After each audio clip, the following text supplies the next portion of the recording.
lot of Taylor Swift merch. I know. A lot of Taylor Swift, a lot of beasts. And your bodice rippers. Bodice rippers. I own 3 bodice rippers. Out of how many books?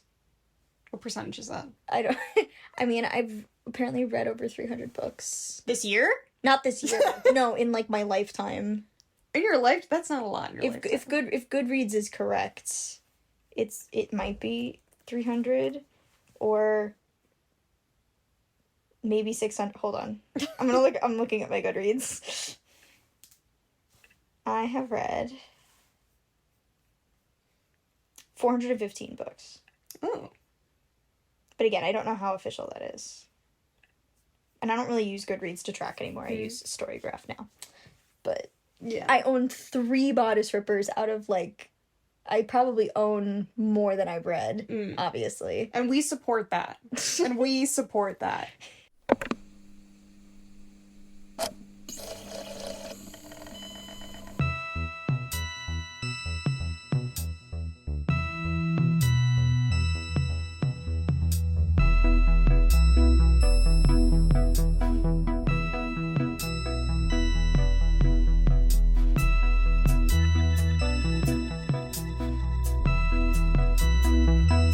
Welcome back, guys. Welcome back to the Kill Your Normie podcast, where we talk about fandom culture and nerd culture and get deep on the things we love, because yes, it is that deep. I'm Lindsey. And I'm Ren, and my hyperfixation has been on a very, very sad wet man with a fuck-ass ponytail. At least in one of his designs. I feel like you jumped the gun there, because we didn't even get into our next segment yet. Well, no one needs to know about my love for Dimitri. Though they know now, I guess. Well, should we just start with headshots? Let's start with headshots. Let's just jump right in. We got nothing else to say. We got nothing else to do. So, my headline, first of all, Switch 2 is releasing this week. By the time this is posted, it will be out. And I will be locked up in my room for about 2 weeks. Very excited about that. Had to deal with a little misadventure with my credit card, but other than that, it was fine. The other big exciting news is that we got a new One Piece live action trailer, so we finally got a first look at Chopper. Oh yeah, Netflix has been feeding us this week. Yeah. We got first look at Chopper, who's like, for those of you who don't watch One Piece, he's like a little reindeer guy. He's CGI, unfortunately. Everyone was hoping he'd be like a puppet. But no, he's CGI, and he's a little uncanny, but, like, the actor themselves, like, they're doing their best with it. It'll probably grow on me. It's not coming out until 2026, though, which is insane to me, because they finished filming last year. Well, it's the same thing with Bridgerton and me. Like, I thought for sure, for some reason, we were getting Bridgerton season 4 this year. Wow. And we're not. We're getting it next season. Wow. We're getting it next year. Next spring. I read the book and everything this time, and I just felt like I was a little bit... it was taken from me. I know they're still working. They're still filming it. It's not like it's done, but... Well, like, me and Dad are gonna, like, we're gonna catch up on the anime, and basically we'll be past where the live action is. I just really want to see the girl who played second season of Bridgerton, the younger sister. Oh, I know who you're talking about. Yeah, she was cast as Vivi, and I'm really excited to see her as Vivi. I cannot remember her name. I think it's Chadithra? I apologize. I apologize to this lady. To this wonderful, wonderful actress. She's amazing. But I cannot remember her name. I think it's Chadithra, but I'm not sure. I was right. It was a Charitra Chandran. If I pronounced that wrong, I apologize. But she's wonderful. She's beautiful. She's going to be amazing Vivi. I'm very excited. Excellent. Is that your only one, or did you have more? I got back into Taylor Swift. Yeah, okay, so we can go into... So I've got a mix of news and hyperfixations, some of which directly affects me, some of it doesn't. But let's talk about it. Since this is our music episode, we can talk about the fact that Taylor Swift bought back her masters. Yeah, good for her, girly. We love it. Listen, I am still holding out for the Rep TV Vault. Yes. I don't need a Rep Taylor's version. I would love to see the Vault, because the Vault has always been my favorite part of this project. Yes. Yeah, no, that's always been the best part of it. That's been the best part. Some of my favorite songs actually came from the Vault now. Yeah, so and I also would love to hear debut with her vocals now, just because that's just the longest span of time, and I would love to hear what all of that sounds like with, like, 2025 Taylor, and I just, also because her vocals have improved so much since she was, like, 20 years. 60. Yeah, so I would, Taylor, if you're listening, because for sure she's listening, right? She is one of our 12 followers. She's one of our 12 Jesus. followers, yeah. If you're listening, Rep TV Vault, I would be interested. You don't even have to give it to everyone else. You can just give it to us. You could just give it to me if that's cool. Personally, I'm fine with not listening to it. You can just give it to Lindsey. Yeah. And we'd be fine. Rep TV Vault. We'd be very quiet about it. Just out of, like, curiosity. We know how to keep a secret. Yeah. We do. And then, debut, if you want to release that, that's great. I would love to hear it. Would love to hear it. Oh my god, it's such a roller coaster with the Masters dispute. It's been crazy. I'm very, very curious to see what happens next. Because, like, people were clowning for Rep TV for, like, a couple of years. It was, like, every other week. Yeah, I mean, the last one she released was 1989, wasn't it? Yeah, that was, like, 2 years ago. 2023? Yeah. So. And everyone's just like, where the fuck is it? Yeah. But she was probably in negotiations for a master's during that time. I don't know. I don't know how fast it happened, because who knows? Who knows what she does? Yeah, so she bought it back at basically the market value of what they were when they were first ripped out from under her. Yeah, basically. Oh, see, that I didn't read. But actually, a little less. I think she basically got for, like, the revenue from the Eras tour allowed her to do it. And the revenue from the re-releases as well. So, in a way, it kind of, like... Full circle moment. But yay, Taylor Swift. We're very happy. Taylor. We love that. Next, this is just, like, a general headshot. The Guillermo del Toro Frankenstein trailer with Oscar Isaac just dropped. Watched that. Super psyched for fall now. Maybe I'll actually read the Frankenstein book, because I do own it. I still need to watch Pinocchio. My friend has been hyping it up for me. That was not a favorite. Okay. I didn't really understand why it existed. But anyways, I've got a hyperfixation and then another piece of news. So my hyperfixation currently, and if you read Fangirls of My Core, the May 2025 hyperfixations list is out. So you can go read more there. But I've been hyperfixating on Murderbot, both the book series and the television show.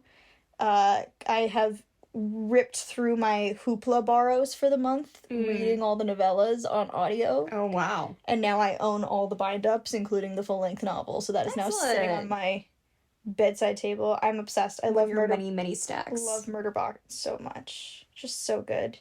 And then the TV show, it took me a while to warm up to it. I think I'm just gonna have to accept that, like, these two things are not the same. Yeah, that's how it goes with adaptions. Yeah. I think, that's it. Actually be a good podcast episode. Yeah, we should.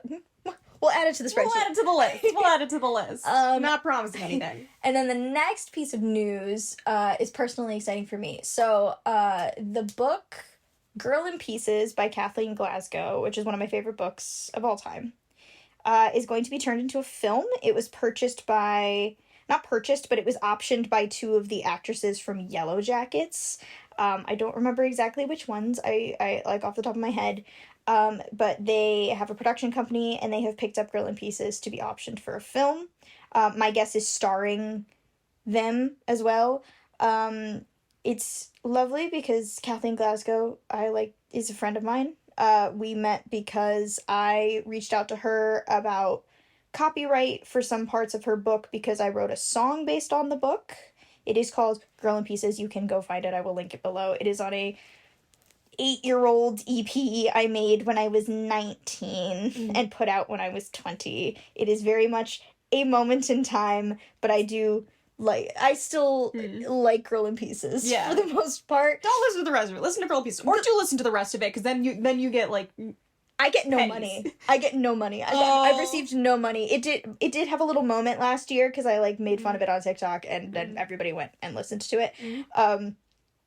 I try to appreciate it for what it is, even though I cringe at it. But yeah, Girl in Pieces, I wrote a song about the book, which is how Kathleen and I met, basically over email and through social media, and then last year I had the opportunity to meet her in person. And so did I. And so did you. She was so sweet. She was so sweet. We went to go see her at the Strand in New York for her book launch for Glass Girl. The Glass Girl.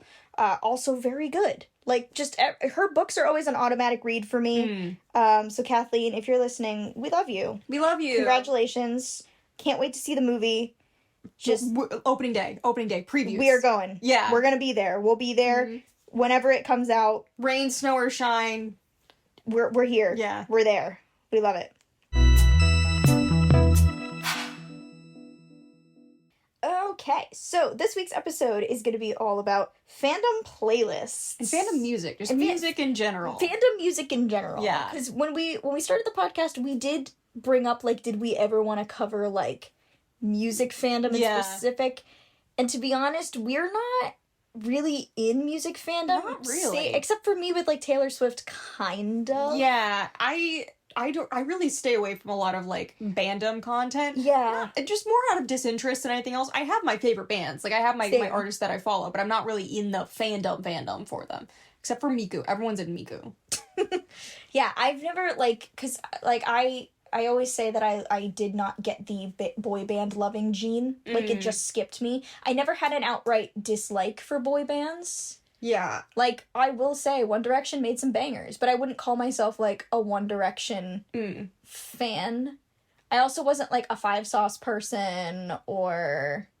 I had a little BTS moment in 2020, but did? everyone was going insane during 2020, so you can't hold that against me. No. I mean, and, like, the Jonas Brothers were pretty good when we were growing up. Like, I could appreciate the Jonas Brothers. Like, my mom saw me freak out when they went from their new stuff into Burnin' Up on SNL back in, like, I don't even remember what year it was. Good song. It was like when they came back, and then they were playing on SNL and they were doing their new song, and then it went right into Burn It Up, and I, like, lost my mind. Yeah. Because honestly, their early Disney Channel stuff is kind of their best stuff. Yeah. No, Burning Up, year 2000. Year 3000. Year 3000. Love Bug's pretty good. Love Bug. They've got some early Disney Channel. Camp Rock Days. Yeah. So good. Not a good movie. Very good soundtrack. Oh, so good. But yeah, like, that, I was never in fandom. Like, the only thing I really interact with is Taylor Swift, just because there's so much there to interact with. Yeah.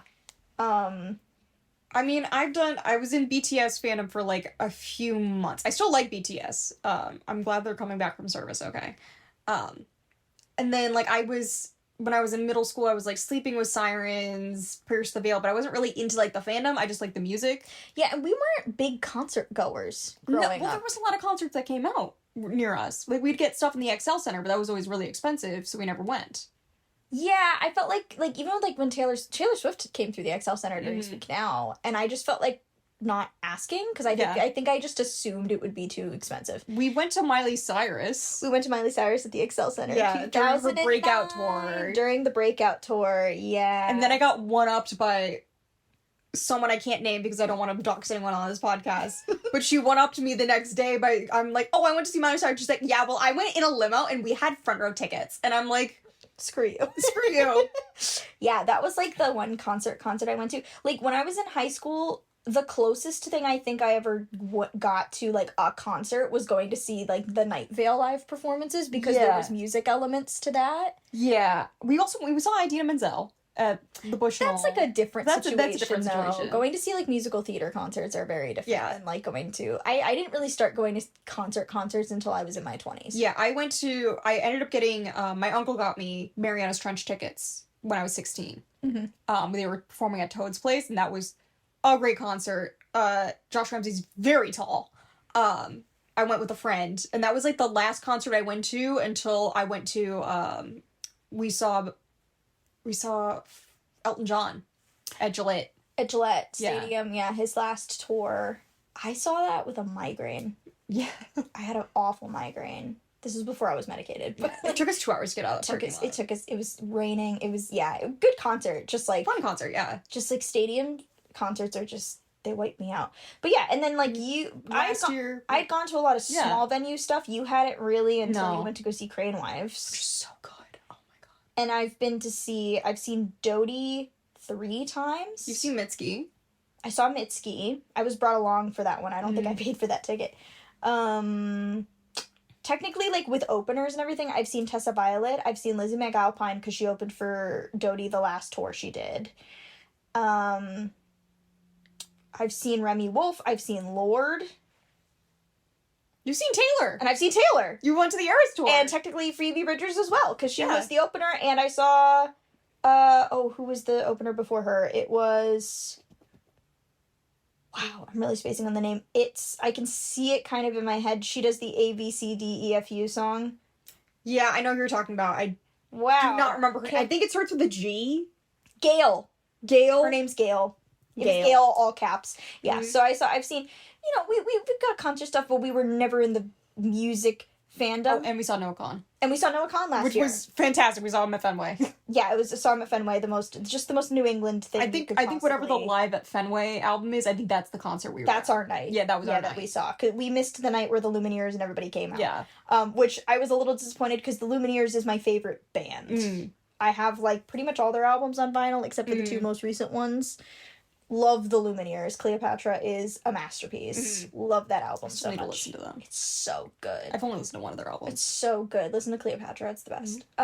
Anyways, so we got to talking about, like, fandom playlists specifically because, like, music in fan spaces is such an interesting thing because you get specific songs that pop up in certain fandoms all the time and are on every playlist. And then there are fandom artists who, like, write music about the thing that they're fans of. Yeah. I don't even know if, like, fan musicians are as big of a thing now. Not in the way it was. Not in the way it was. It used to be a really big deal. I mean, basically the term for it back in the day, back in our day, was filk. And, like, you hadn't heard of this term before until I I'd never heard of it. But the term was filk, and that's FILK. And it was basically, like, fandom folk music. Basically, like, because folk music's all about telling stories and stuff like that, so it was folk music basically for fandom. And I guess it got its start in Star Trek. Which everything gets started in either Star Trek or Sherlock. Everything goes back to Star Trek or Sherlock Holmes. Yeah. But yeah, so people would do, especially, like, back in the day, like, perform at conventions and stuff. They would write songs and perform at conventions. I miss that. But that's not really a thing as much Well, anymore. the one we're going to in July has something called Convival Fest, Yeah. which is, I don't know if that's fandom-specific artists, but Yeah. I guess we'd have to go and find out. And it also depends on the fandom you're in, because, like, if you were in the Brony fandom back in the day, they had Oh yeah, a they had shit ton tons of artists. music. I think even Homestuck had a lot of people. Homestuck, yes. Well, Homestuck kind of thrived on its music, because Toby Fox, who made Undertale, got start in Homestuck. Like, making actual Homestuck music. But a lot of, like, really or, like, you can even go to, like, specific music-based fandoms, which are, like, Hatsune Miku's. Her fandom is literally all music, because that's just what it is. And so you get fan songs on top of fan songs on top of fan songs. That's true, yeah. But nowadays, it's the vibe's different. I see it from time. I think I saw it more during COVID when everybody was sort of, like, regressing a bit back into the things they loved. When everyone was going insane. Listen, everybody went back to Supernatural. Everybody went back to, like, obsessing over One Direction. So much Danganronpa. A lot of Twilight people came back. So many people got into anime at that time, and I'm just like, oh, anime. We think anime's cool now? The anime that I've been watching for years. Yeah, so there's definitely there's been a shift. I just feel like it's not as much, and maybe we're just not in circles that do it anymore, because, we're technically fandom olds now. We're fandom. Yeah, oh god, don't call me that. You're in your mid-20s. You're officially old. I actually had my coworker, who's younger than me, freak out when I said I was 24. 'Cause she's like, you look good for 24. And I'm like, wow. Yeah. I'm lucky that I sit kind of in the middle of my ages in my workplace. Yeah. So. Yeah, I mean, we look good for our age. We do. We get mistaken for teenagers. Our entire regularly. family has like a baby faced thing. Yeah. So we're not really concerned about anti-aging. No, we're not. Sorry about it. TikTok release. Thanks, Mom and Dad. Thank you, Mom and Dad. But yeah, no, what was always, because I was never really into too many, like, fan artists. There was, for music artists, the only, like, big music project that I remember being super into at the time was Midnight Channel the Musical, which was a musical written for Persona 5 by American writers. I think they were based in Georgia. And they made a full-length musical. They had, like, staging, casting, everything. And they're like, hey, we're going to put it on, like, community theater. they got sent to cease and desist, and the project died. See, that confuses me because, like, community theater, like, well, I guess there would be profit. It was like a very small theater. They specifically reached out to the company to ask permission to do it. And they said no. And the company said no, so they're basically like, we're just gonna shut it down. They might have been able to get away with it if they hadn't asked. They did release, like, the album in full, I think, on SoundCloud. And SoundCloud, we'll have to talk about SoundCloud, too, because that was such a big proprietor of all of this. Yeah, they released the album on SoundCloud. There are some very, very good songs there. My favorite is Partners and 100 Point Font, which are both very, very good. They also did a live read. Oh, yeah. They did a live read. We'll link a lot of this below. Yeah. Because there are, like, specific songs and things that you and I, like, remember. So we're going to do that. We're also toying with, we may do this, I'll see how I feel by the end of the week when we have to post this. Yeah. Making a full playlist for Spotify. Yeah. Because we kind of have two sets. We've got one that's, like, from when we were teenagers, and then one that we've seen with, like, all the ones we've seen now. Yeah. We'll get into it later. We'll get into it a bit. So, like, speaking of, like, fan artists, let's just start with, like, the fan musicians that we liked. You said Midnight Channel, the musical. For me, the big ones were Lily Seven, who is still around. She's not really posting music, but she's still active on Tumblr. She posted some Homestuck, and also a lot of Jack Elsa ship. Oh, like Rise of the Brave Tangled Dragon, which is a very old term. That was like the crossover fandom of the decade of the early 2010s. Of the early 2010s, it's just incredible. She wrote a lot of music for that, but I liked her. One, she just had a great voice, but she did a cover of the song Jenny and turned it into a ballad, and it was on every Sapphic playlist. I actually prefer it over the original. The original's still good, but I prefer that one over the original. It's so good. Yeah. Like, it was always just, like, piano and her voice. And then the other ones that kind of stick in my head are Chameleon Circuit, which was Charlie... Is his full name Charlie O'Connell? No, I can't remember what her full name is. Charlie is so cool, like. Charlie is so cool, like. I think she still goes by Charlie. Yeah. Because she's a trans woman now. But she had a band called Chameleon Circuit, which was Doctor Who music. And if I could, I wish I could remember correctly, and my phone is being used to record, so I can't, like, check my library. But I have one song by Chameleon Circuit in my library. Let me see if I can find it real quick. Chameleon Circuit. The song I have is Blink, which is about the Weeping Angels. Banger. So good. And then my other one is... There's a song called Solved by You by Marina Brower. It's on YouTube. I will link it.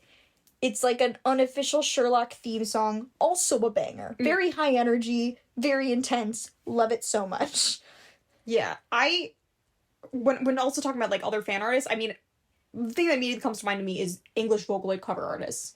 Because a lot of them would actually, like, contact the original writers and stuff like that and just be like, hey, I have this translation. Can I use it? And they would post their own covers of stuff. I was really big into Jubyphonic, which is apparently controversial because a lot of people don't like her voice. I really loved her voice. She's got a very, very high-pitched, kind of tinny voice, but I really like her voice. Raichi and Will Stetson are probably the two biggest nowadays. I do like Will Stetson. Will Stetson also does a lot of music nowadays for various different video games as well. But those are probably, like, the big three that I remember, like, being really into at the time. And then there's the Living Tombstone, who I believe got his start out as a brony artist, which I was never really, like, a brony. But, like, he does a lot of, like, EDM, kind of rave-ish music, but now he does a lot of stuff for, like, Mascot Horror, Five Nights at Freddy's, Baldi's Basics, all that kind of stuff. And just phenomenal. He did the song My Ordinary Life, which went viral on TikTok, like, a few years back, and it still hangs around from time to time. But those are probably, like, the fan artists that I really, really liked. And then we also wrote down some that aren't, like, specific to us, but we just kind of saw around. The one, I reached out to my friend Liz, shout out to Liz. Liz and I were friends in high school. It sounds like we're not friends anymore. We are still friends. But Liz and I were, like, at the peak of that mid-2010s period. I reached out to them and was asking, like, hey, are there any specific songs that you remember being on, like, a ton of fan playlists and things, or artists that you liked? And the one that they sent me was Nothing Much to Do, which I think is the name of the artist or the song. I'm so sorry if I get it wrong. Liz was a big Star Kid fan as well. I feel like we can't talk about fan music without talking about Star Kid a little. We can't ignore the impact that Harry Potter musical had on the internet at the time. J.K. Rowling. However, Star Kid is very good. Very good. I also loved Twisted the musical, which was the Jafar, Untold Story of Jafar musical. So good. Holy Musical Batman as well. Is they've done a whole bunch. They've done so many good, like, specific IP related things. We also talked about John Cozart, who was known for those Disney medley acapella, like... They were very mid-2010s, but, like, he would do acapella covers of, basically parodies of the songs. It'd just be like, I'm Ariel, and I got affected by the BP oil spill, which is a very old thing to be worried about. Yeah, it's John Cozart, I mean, he's still around. He's still doing, like, original music and things. Yeah. And then we also discussed just stuff like the Hunger Games soundtracks, because that was kind of, like, one of the more mainstream things that leaned into, like, they reached out to a bunch of these artists to more, like, write music for this specific world. It wasn't even necessarily write a credit song for a movie. It was, like, write songs that would exist within the world of the Hunger Games. Like, they really created, like, an atmosphere. And, like... You had 2 Taylor Swift songs on there. 2 Taylor Swift. You get Safe and Sound and Eyes Open. Lorde had Yellow Flicker Beat, I think, for the second film. Yes. You had, the Lumineers were on there as well. The National, Maroon 5, like... Lorde was on there at one point, too. I know, I just said. Oh. I just said Lorde was on it for the second one. She's on there again. She's on there twice for the first and second? Well, she has Yellow Flicker Beat, and then she has Everybody Wants to Rule the World. Oh, yeah, that's right. Also, Everybody Wants to Rule the World I also used for Sherlock Edits way back in the day. Oh, everyone uses that version. It's epic. It's so good. So we kind of, like, talked about those, and then we were just compiling a list of, like, all the songs that we had seen over and over again, but we can't go into playlists without talking about 8 tracks. 8 tracks. Oh my god. I miss 8 tracks as it was so much. It is so different now. Don't use it now. For those who are unfamiliar, because you don't really need this service anymore because of the way Apple Music and Spotify are set up now.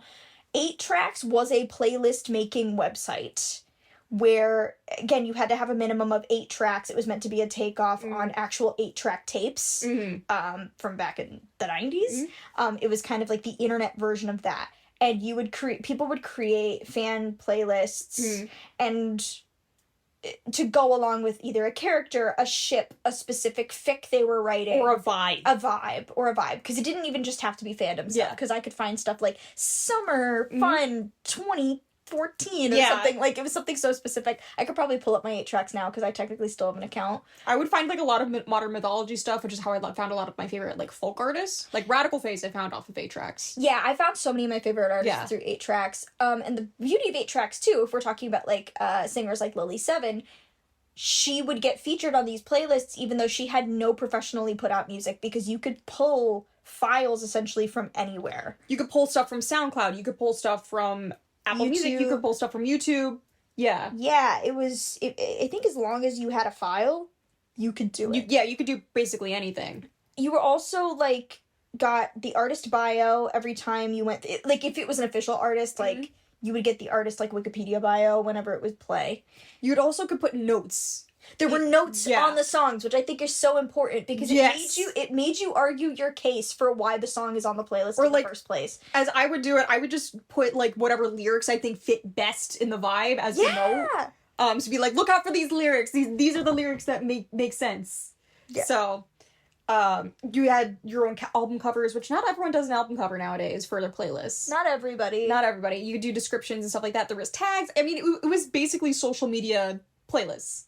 It was so good. The first playlist I actually made that got really popular was the book by Rainbow Rowell, Eleanor and Park, that had music in it, like specific songs that were referenced. And I was one of the I wasn't the only person who did this, but I was one of the first people who compiled them all and made an Eleanor and Park playlist. Yeah. And that was, like, my most liked, most saved playlist was Eleanor and Park. And then I had one for a fanfic I was writing at the time. Yeah. That was, like, specific to that fanfiction. I had, like, a couple of Persona 5 ones on there, because when I was really into 8 tracks, I was really into Persona at the time. But I had a couple Persona 5 ones on there that got pretty popular at the time because I was really early on in the Persona 5 lifespan. So I was a big name fan at the time at 16. Still chasing that high. You had like a following. I had a following, yes. We can talk about that another time, but like I come with lore. But yeah, so like I had like a Futaba playlist, I had a Shuake playlist, I had a couple of Goro playlists on there. I'd have to look it up. Yeah. Because 8-Tracks is still around. It's so stripped back now. It's because of how much copyright and you know, it's just very locked down. Because it initially went down because of how many copyright strikes they got, because it's just... Which makes sense! Technically what we were doing was not legal. No, it wasn't. But at the time, it was still, like, Wild West internet. But I just... there was something so handmade about it. And granted, like, you would get an ad if you skipped too many songs. Yeah. So they were getting revenue somehow. And it wasn't, like, a perfect site. Yeah, and you had a limited number of skips, too. And the playlist wouldn't... Well, the playlist also wouldn't show you how many songs and what songs there were. That's true. Until you had listened to the playlist. Yeah, again, not a perfect site, but it was enough for the time, and it was perfect for me. She is very gorgeous to me. I'm actually looking at 8-Tracks. Sorry, I don't think it's... I think it's just completely... I think it's down. Yeah. Yeah, I just pulled up 8tracks.com and I got an error, 1016. Oh, God. So it's officially dead. There used to be a period of time when 8-Tracks was... when it went down the first time, they gave you the website was still up, but it let you transfer your playlists to Spotify, which I think was helpful. Or you could transfer them to a notepad and basically just be like, here's what your songs were. And so then you could find them elsewhere. Yeah, that was smart. Which I still have my notes for mine. I had a Dean Winchester one that I had saved from someone that I had to transfer over by hand. Yeah. So I have one for him. Yeah. Oh, I'm so nostalgic. It's just 8-Tracks was so good. 8-Tracks was so good. Some of my best memories are just like I'm lying on the couch and I'm just trying to find like a good 8-Tracks playlist to listen to for the vibe. Oh yeah. I remember, like, because senior year of high school, I think, like, it was one of the first few times I was left at the house by myself, like, for a long period of time. Like, dad traveled or something, I can't remember, but I was, like, house sitting for the first time. And, like, it was the first time I was really alone in the house for a long period of time. So, like, taking out the iPad and putting on an 8-Tracks playlist, because this is pre-Alexa, you know, yeah, if Google. it was senior year, that would have been, like, 2014, 2015. Yeah, this was like, just having a speaker in something in your house. So, like, just bringing the iPad down, throwing on an 8-Tracks playlist, making myself some breakfast to not feel like I was, like, by myself. Yeah. It's so good. I miss it so much. I mean, nothing... Like, Spotify, again, like, is, you know, it's a little easier now, at least, to get songs and things like that. But, like, that handcraftedness is so gone now. I would love just a notes feature for Spotify. Just a notes feature for playlists. So, yeah, let's talk about this, because we're also going to talk about the TikTok influence on fandom music, because the everything has been very homogenized when it comes to playlists, because... Like we were talking about, there were certain things, like, for me, like, a lot of the playlists I would pull up were Sherlock ones, like John Locke and Sherlock ones. There were songs that you saw pop up multiple times, and you knew why they were there. Yes. And then you obviously had ones that you saw over and over and over again, that you knew why they were there, that were specific to your fandom. Yes. And now it feels like whenever I look up any kind of fandom playlist on Spotify specifically, it's the same songs across the board. The same 5 songs. It's the same 5 songs. It's the same 5 songs. Because certain songs will trend. And people will use them for edits. And then people use them for edits, which is how we made our second list, which was the songs that we see more often now. Because we were basically just going off, what have you seen in edits? Yes.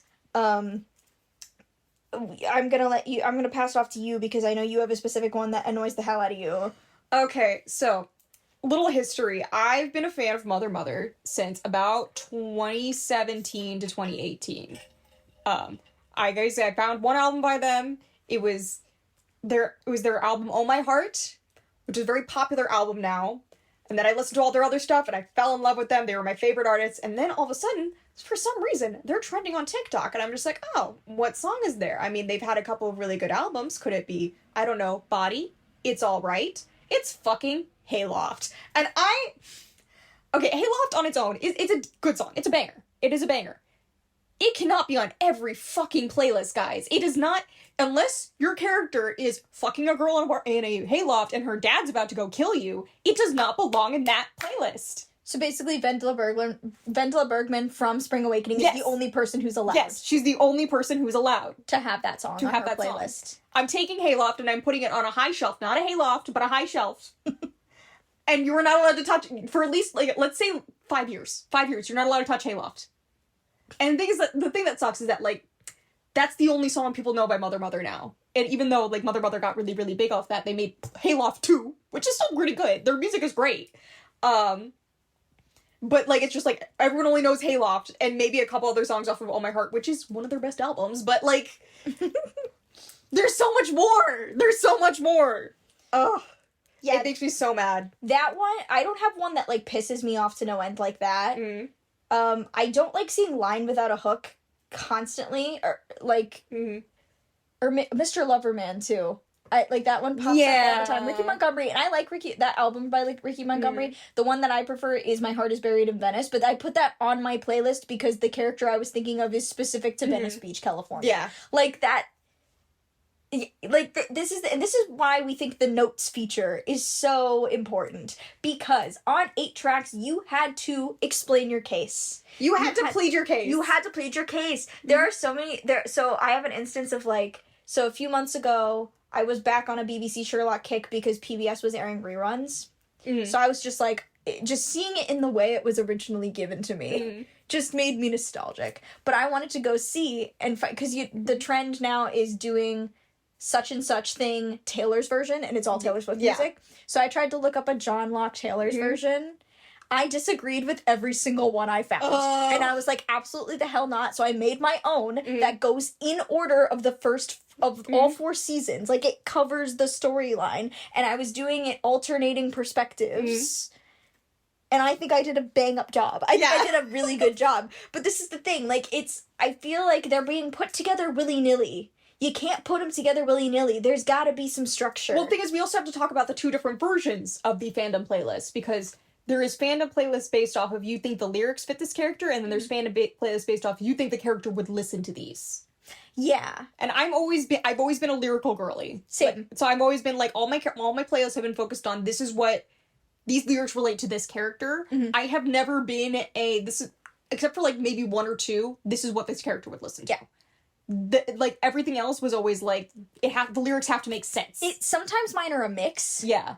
Because, like the Sherlock one, I said, it's alternating perspective, but it's their storyline. And I was going to call it's called John Locke Taylor's version, but initially it was going to be called The Mastermind and the Archer. Ooh. you understand, though. So it literally opens with The Archer, because the series opens with John Watson, and then we meet Sherlock, so I go to Mastermind. Yeah. And then I kept flip-flopping them up until about when Reichenbach Fall happens, and then it gets a little messy. Okay. And I felt like that worked because the last season was fucking messy. But I also have, like, a Dean Winchester one that's, like, a mix of, like, music he listens to that people associate with him, that also I added stuff that just reminds me of the character. So I've got a mix. I also have one called... well, this one I pulled from, like, other playlists that have done the same thing. It's a kind of a Bucky Barnes playlist, but not really. But it's called Murder Strut. And, like, a lot of the songs I feel like fall into his category, but also, like, they're just the right beat for a murder strut. Yeah. You know? For me, it's like, when I do my playlists, there's basically, when I do my playlist, it's a part 1 and a part 2, and the part 1 is usually, like, this is their story in order. And then the rest of it's just, like, this is miscellany. Or, like, it's songs that could slot into other places in the story, but I'd have to, like, replace stuff to make the beats work. Yeah. So I've done that with, because I have a little self-insert playlist that I have, and so that's what I did with hers. And I was swapping playlists with my friend. I have a few self-insert playlists as well. We need to do an episode on self-inserts, like, now. Oh my god. But I was swapping playlists with my friend, and she also has they also have a self-insert with their thing, and their playlist has 12 songs. Mine has 40-something. Yeah, like, I'm always adding. Yeah, I'm always adding. I'm always adding and kind of, like, moving stuff around. And then also, like, personal playlists, stuff that doesn't have to do with fandom. Like, I pick such specific vibes, which makes it also hard to build playlists for them because I'm actually running into this problem right now because I was trying to create a Murderbot playlist. I was like, I want like a thing that like feels like Murderbot. And when I looked up other people's ones, none of them felt quite right. Like even the I think the only one I found was called Robots Don't Cry. That was the only one that I was like, that feels right in sound and in lyrics. But then I couldn't really find anything else that made me feel like it. Also because I don't really associate the Murderbot universe with, like, music. Because he's a media guy. He likes watching... Or it's a media guy, I should say. And I say guy, gender neutral. It likes... They're soap operas. They're soap operas. Like, it's just a different... Like, music isn't really something I would, like, associate. So, I mean, I think in this case it would be, like, more instrumentals. Like, some people were putting the cyberpunk like instrumentals on there, like from Cyberpunk 2077. Okay, that makes sense. And that stuff makes sense. From Blade Runner. Any Detroit Become Human on there? I don't know. Paranoid Android by Radiohead was on there, but like even listening to it, I was just like, the sound doesn't feel right. Yeah. In that case, like it was the production and the actual instrumental that was getting to me. But I also have a playlist that I just started making based off of Lord's new song. What Was That? Because it was about, like, being in a relationship where there was a huge age gap, and all of a sudden it just ended, like, and she was in it for a long time. And you kind of come out of it and go, whoa, what was that? What's that? So I kind of made, like, a whole playlist based off that experience, like, where I was just, like, I was kind of building a story in my head, where you're like, huh, like, I thought you were one person, and then, oh my god, who the hell was that? Yeah. So I did, like, a bunch that are, like, kind of, like, angry breakup songs, and then we get to Smallest Man Who Ever Lived by Taylor Swift. That's about as angry as it gets. And then we go to Twilight Zone by Ariana Grande, which is a nice, prettier sounding version almost of What Was That? And then I also did Man of the Year by Lorde as well, which is a similar vibe, even though they're we'll talk about Lorde later. This is not even part of the podcast, but I get so hyper specific, and sometimes I'll build them, listen to them back, and move shit around. Because for me, with my playlist, is that, like, if it's a character-specific one, I'll usually have basically a part of the playlist that you listen to in order, and then a part of the playlist you can just shuffle. Yeah. When I do, like, vibe-based playlists, if I can speak, it's just meant to be on shuffle. So, like, I don't really care too much about song order. Yeah. The one thing that pisses me off is, like, when I'll be, like, I'm like, okay, I have the perfect vibe-based playlist. Well, two things. Perfect vibe-based playlist, and then I shuffle it, and I'm like, oh my god, half of it is literally just this one artist. And then the other thing that pisses me off is, like, perfect vibe-based playlist, and then I'm going through my playlist, like, a couple months later, and I'm just like, shit, I have 3 different playlists for the same vibe, with very similar songs. And I'm like, I could have just combined them. So, those are the 2 things that piss me off with playlist making, because I've always been a playlist girly, like, even back when I was, like, a kid. Like, I was making playlists on my little iPod Nano for my Club Penguin OC. I seriously had, like, 50 or some, like, just different scenarios with my Club Penguin OC, with so much Disney Channel music. So much Disney Channel. I was 9. So, like... But yeah, I've always been a playlist girly, and so, like, music's always been very, very important to both of us. Yeah. So... seeing people disrespect it by putting the wrong songs in the wrong places. Nobody listens to the lyrics anymore. No, it drives me insane. Or it kind of bothers me, especially with edit culture. It's usually one part of the song that they feel applies, but the rest of it has nothing to do with it. Yeah. The one I'm thinking of is Thank You, Amy by Taylor Swift. Because the bridge, sure, like 4 bars of that bridge can apply to a lot of things, but when you listen to the whole song itself, it's completely out of context. Because I recently, it's not one I listen to very often, but for some reason when I left work the other day, it was like running through my head, so I just had to play it. Yeah. And I listened through to it, and I'm like, this keeps getting used, like, in, like, completely different scenarios than it's meant to be. Well, the thing is, I re-listened to the I haven't listened to the Torture Poets Department. Yeah, I know. Everybody wanted to do Dead Poets Society. Yeah, since it came out. And so, like, that was the first time I heard Thank You, Amy, and then I realized, oh, I've heard actually part of this before.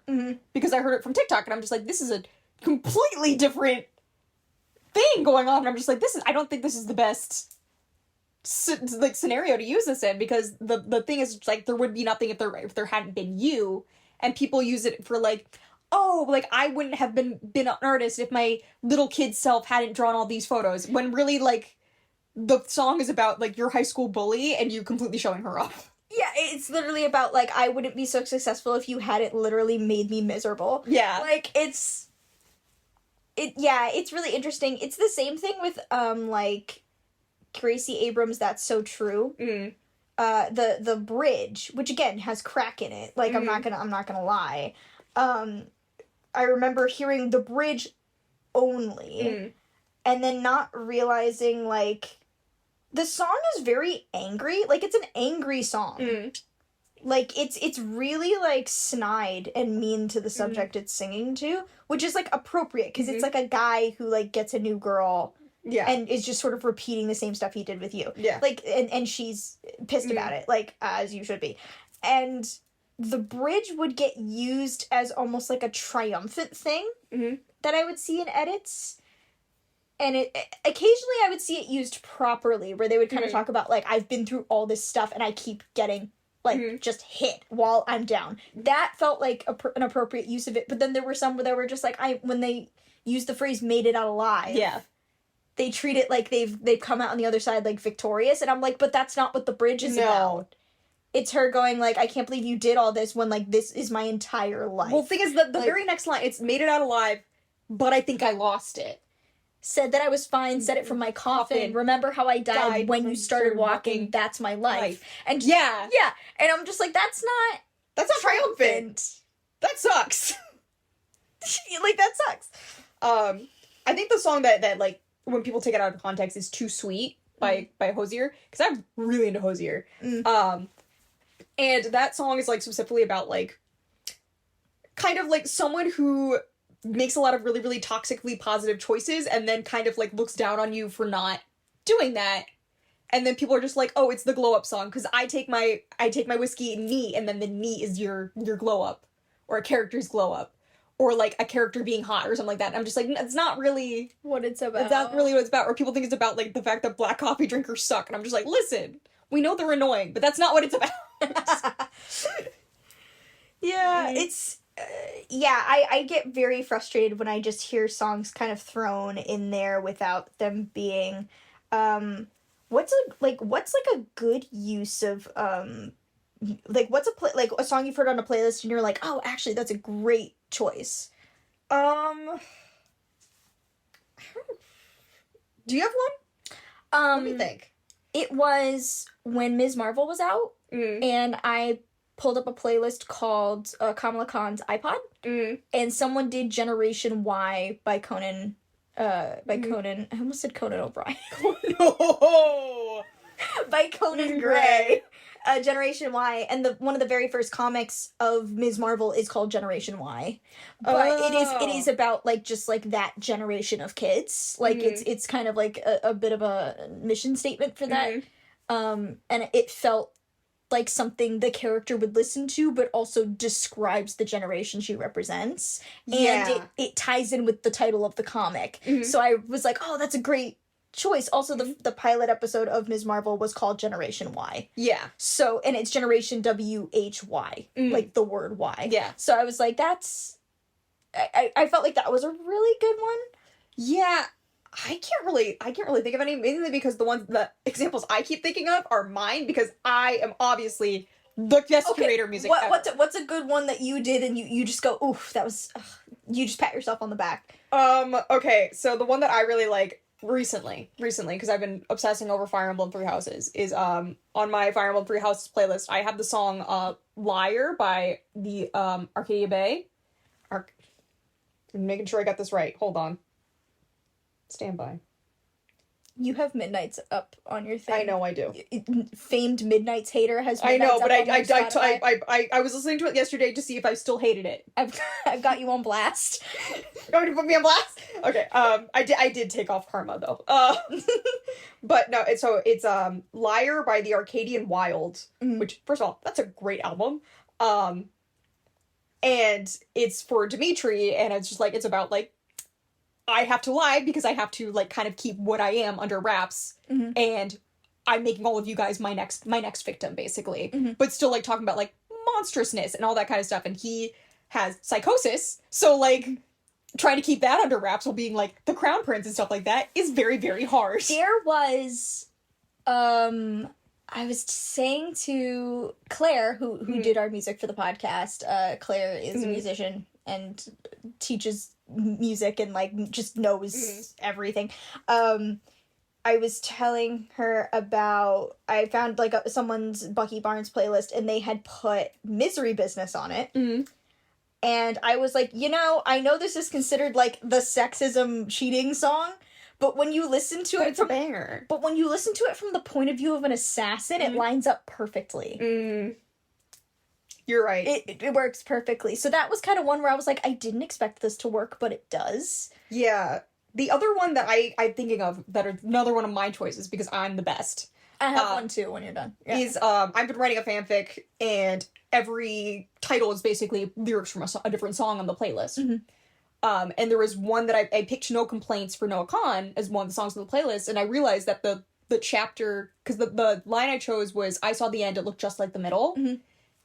It is the dead center chapter of the entire...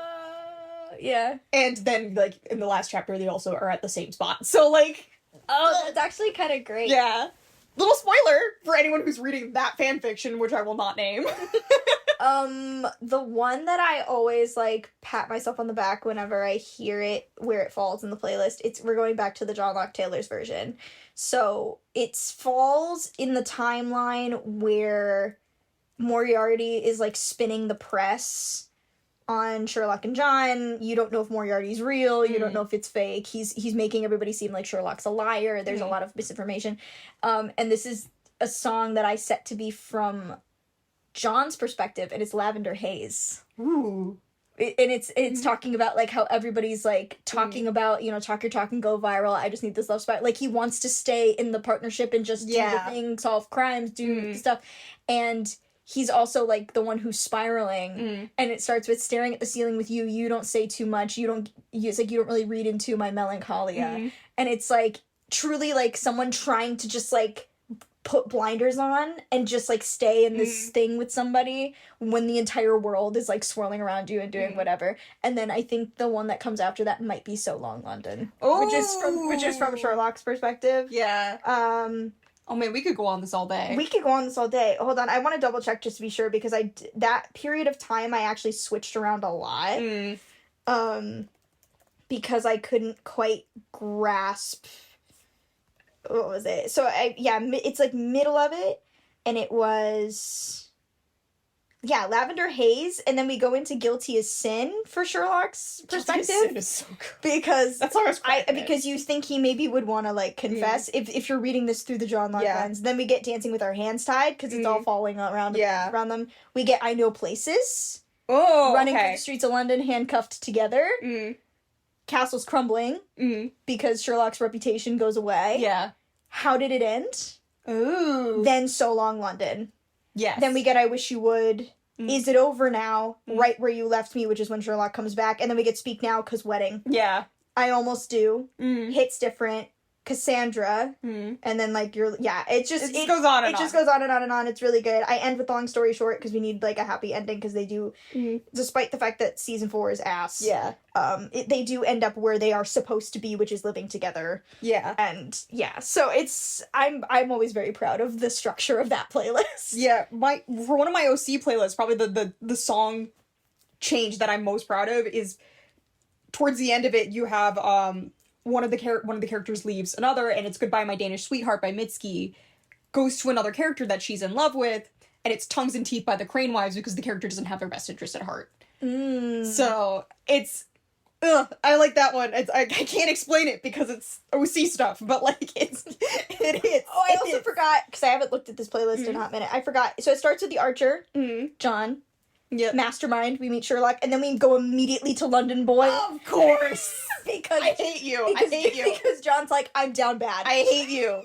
Take me everywhere.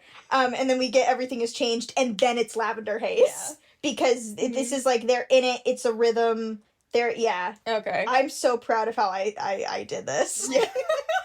Wow. We could go on. I just love looking at it and being like, wow, I am truly the best at making playlists. We are the smartest, prettiest, most beautiful, and God's favorite princesses. Yes, exactly. So now I guess we could talk about like specific songs. So like, yes, what song in your fandoms did you just see come up a lot that were just kind of known throughout the fandom as like those were songs associated? I mean, the first thing that comes to mind is I have to bring up a specific artist for a fandom that I'm in. Or not, like, they're not an artist for the fandom I'm in, but they're an artist that is associated with the fandom. I'm really into Minecraft YouTubers, unfortunately. And there's a specific Minecraft series I like called Life SMP. A lot of drama, you know, death battles, that type of stuff. But the music artist that keeps getting associated with them is one of my favorite bands, is the Crane Wives. Literally every song is attached to a different person. Every single one of their songs. But I mean, specifically, like, you have curses, because there's certain characters that tend to always end up together. People always end up together in no matter what season it is. And there's Canary in a Coal Mine. There's one character that literally dies every single fucking season except for one.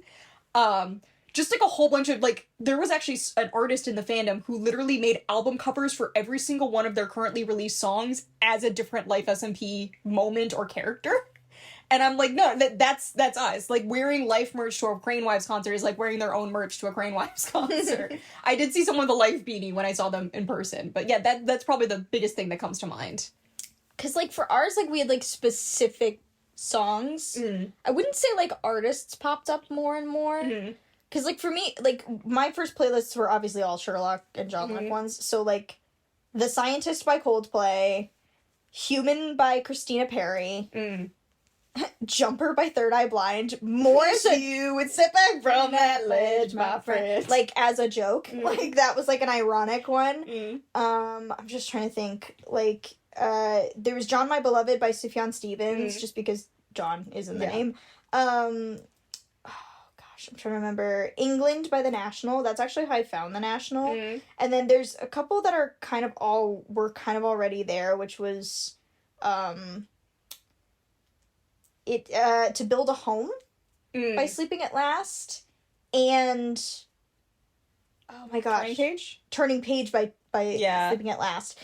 There were a lot of these, just like, it's certain songs that to me always evoke like winter cold to me. Yeah. But like a damp cold. I don't know why. No, I understand that. You know what I'm talking about? Yeah, so, like, those ones popped up a lot. We had a lot of... For me, I had a lot of, like, fandom overlap with songs. So we would get a lot of, like, Angel with a Shotgun by The Cat. Wow, that was on every Supernatural playlist.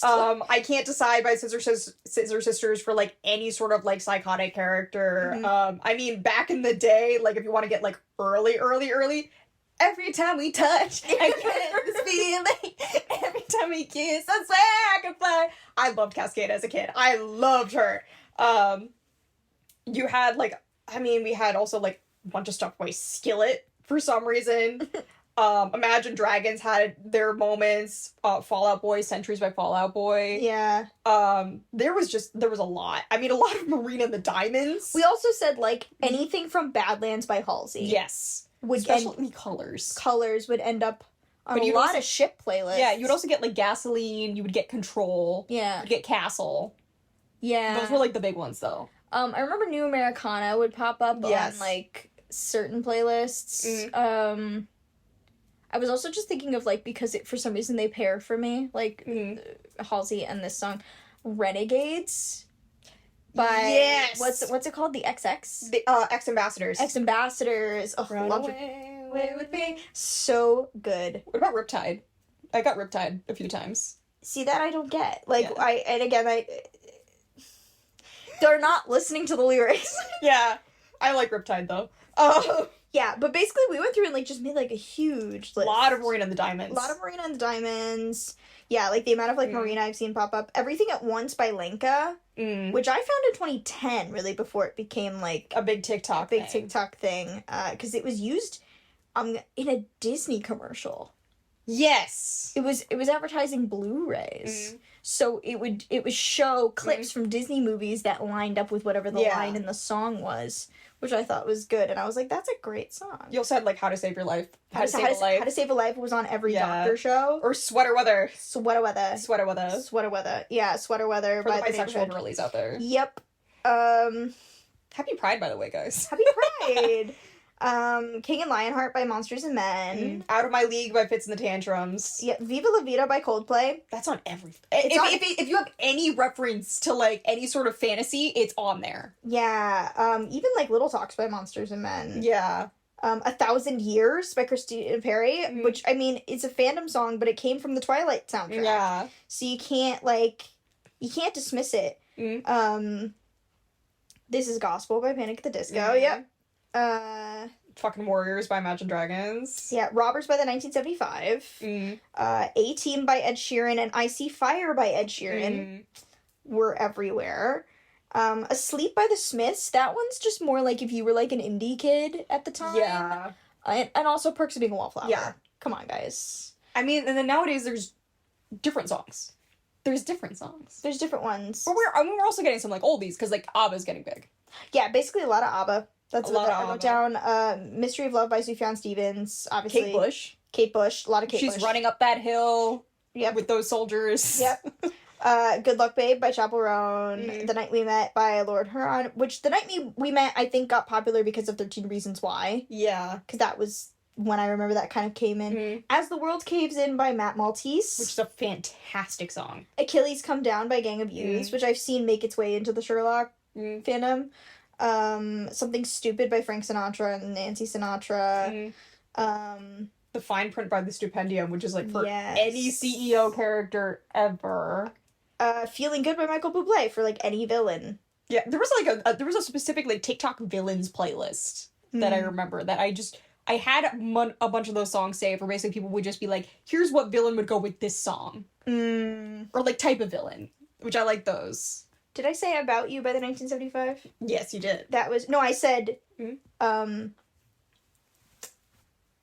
Robbers by the 1975. So About You by the 1975. That was big in 2022. I did say Thank You, Amy by Taylor Swift. We talked about this. No Surprises by Radiohead has also become a big one, which actually was one that was, like, private for me for a while because it was in a Pinnacle House episode. And it just became, like, a go-to depression song. Yeah.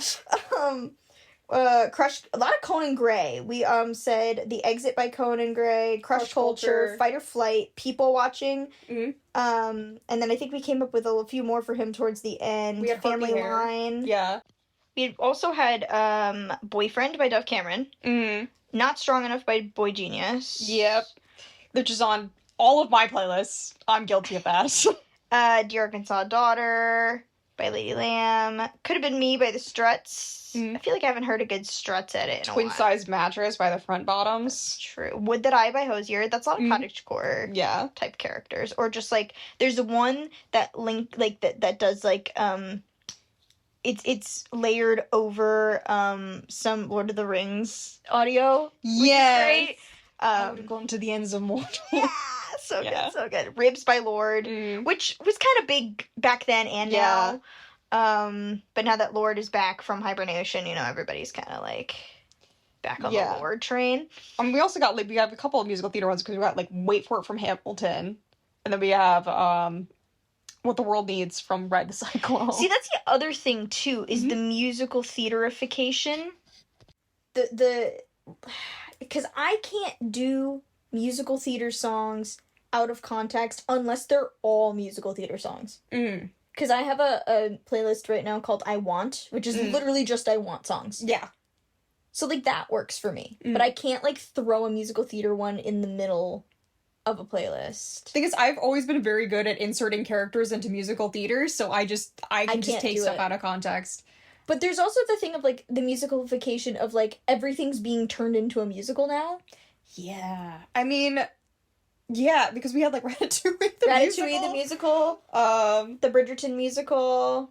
I mean, but you could also say that's going back to kind of, like, full circle, going back to Filk. Going back to, like... Kind of, yeah, in a way, but everyone's trying to turn it into, like, a show rather than just sort of writing from... Just writing random ones. I mean, if you want to talk about, like, a modern Filk artist, that would be Mads Buckley, who does a lot of stuff for, like, My Hero Academia and stuff. Well, I really like Mads Buckley. But, like, the musicalification, I mean, yeah, you see Bridgerton the musical, someone tried to do Given the musical, which is an anime that I like. Mm-hmm. Is that the one with the guitar song? Yes. That one I actually liked. Yeah. That was a good... I actually liked that. Given is wonderful. You would love Given. They just, like... But, like, I also love when, like, people write musical songs and understand, like, the structure of musical theater.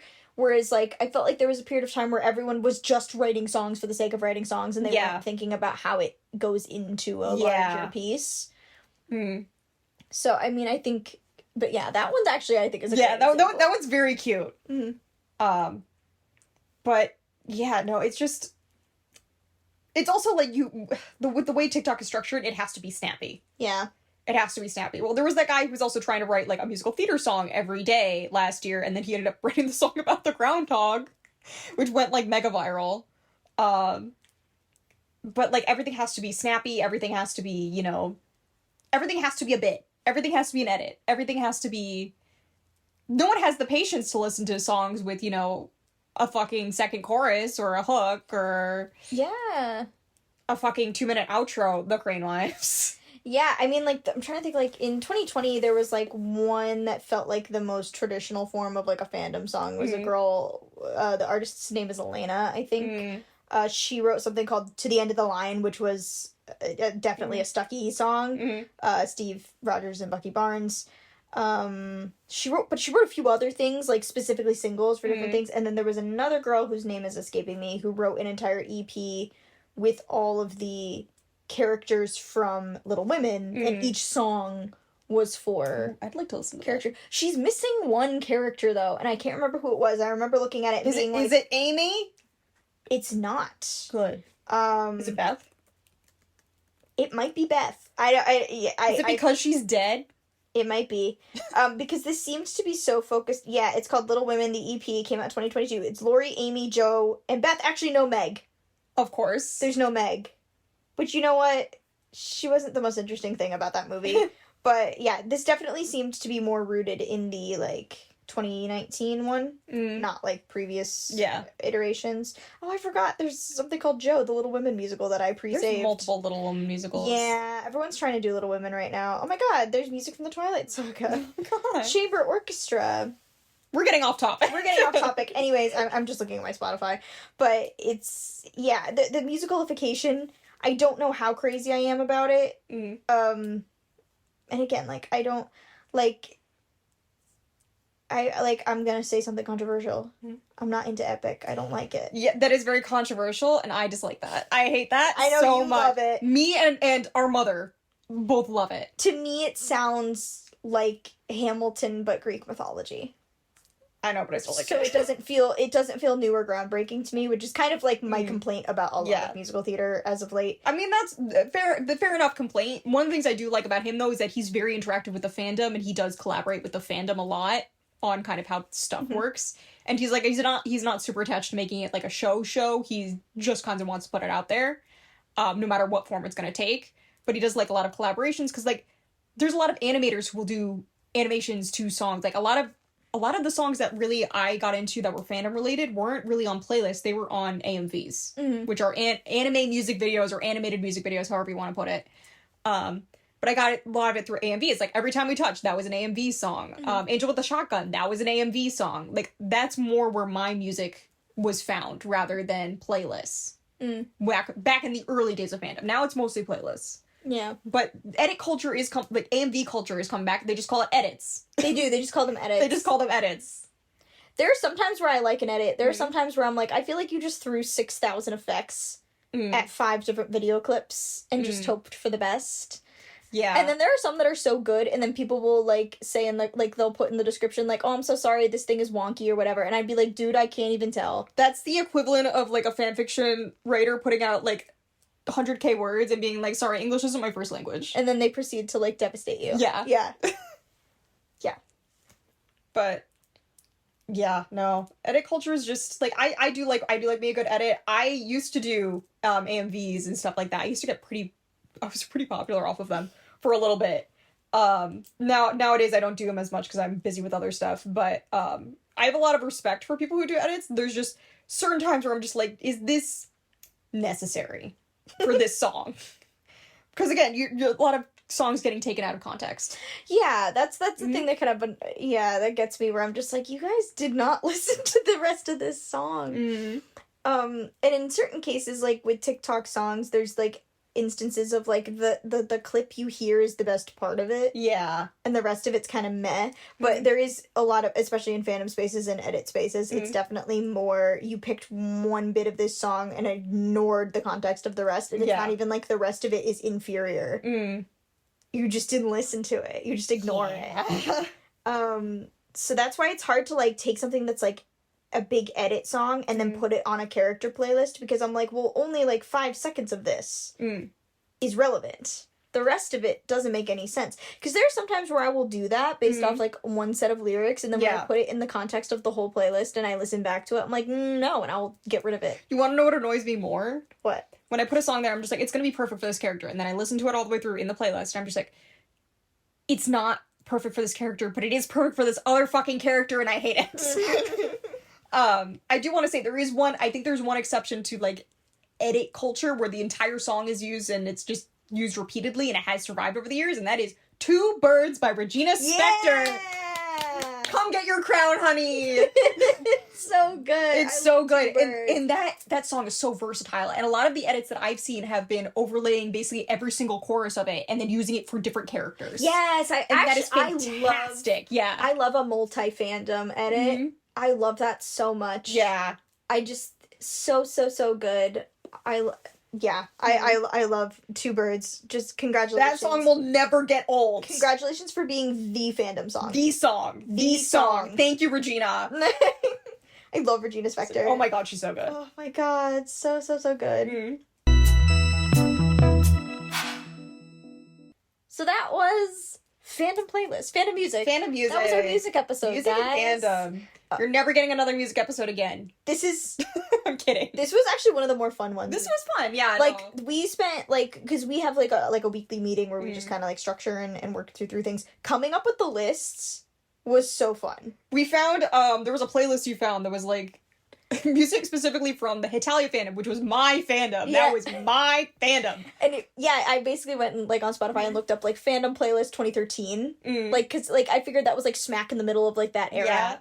And it was just so fun, so much nostalgia. Yeah. Getting to text my high school friend and being like, what do you remember? And her them being like, oh my god, hold on a minute, let me think. Like, because there's just so much. Like, it was just so fun to make. This was like one of this. Yeah, no, this was fun. One of the easier episodes to put together, too. Yeah, no, this was a good time. This was a great time. Also, a lot of just, like, really good... We love music. Just... Yeah, we do. We just, like, yeah. I mean, I can yap about lyrics all day. Oh, true. Yeah. So good. Yeah, so that was this week's, like, main episode. Next week, look out for our little bonus episode for this month. It's our Summer Ween special. It's coming out on Friday the 13th. Basically, that's just going to be us laying out some Summer Ween activities, some episodes, some movies, some music, stuff. What even is Summer Ween? What even is Summer Ween? It's something we've been doing for a couple of years, and it's super fun, and we're going to talk about it. We're also going to talk about a little bit of Gravity Falls, because that's where it originated. Very good show. Very good show. Yeah, so that is on the docket for Friday the 13th. Keep an eye out for that. If you want to help out the podcast, please leave comments and likes and share it and, like, talk to us in the comments. Tell your friends. Join our cult. Join our cult. Review it on Apple Podcasts, if that's where you get your podcast. Save it on Spotify. Leave a comment on Spotify, because you can do that now. Burn it to a CD and leave it in your teacher's desk. Put it in a mailbox. Any mailbox. Put it in a log for someone to find. But yeah, leave us a comment. Have you guys ever made a fandom playlist? Like, what are the songs that come up all the time? What is the fandom? What is the ship? What is the character? We must know. Have you ever written fandom music? Is it your OC? Yeah. Oh, we love to hear about... I love to hear about OC. Yeah, so it's... Yeah. Please, leave us, like, get us on Instagram. Like, I put up an Instagram story, it's probably gone now, where I asked if you guys did fandom playlists, yes or no. Blue Sky is going up within the week. Should be up by the time it's posted. We're gonna make a Blue Sky. Yes. Yeah, so Ren is gonna be taking care of that. And yeah, you said it'll be up within the week, so it should be up by the time the podcast goes out. Excellent. So yeah, keep an eye out for that. And we'll see you for the Summerween special next week. Love you guys. Stay cool. Bye.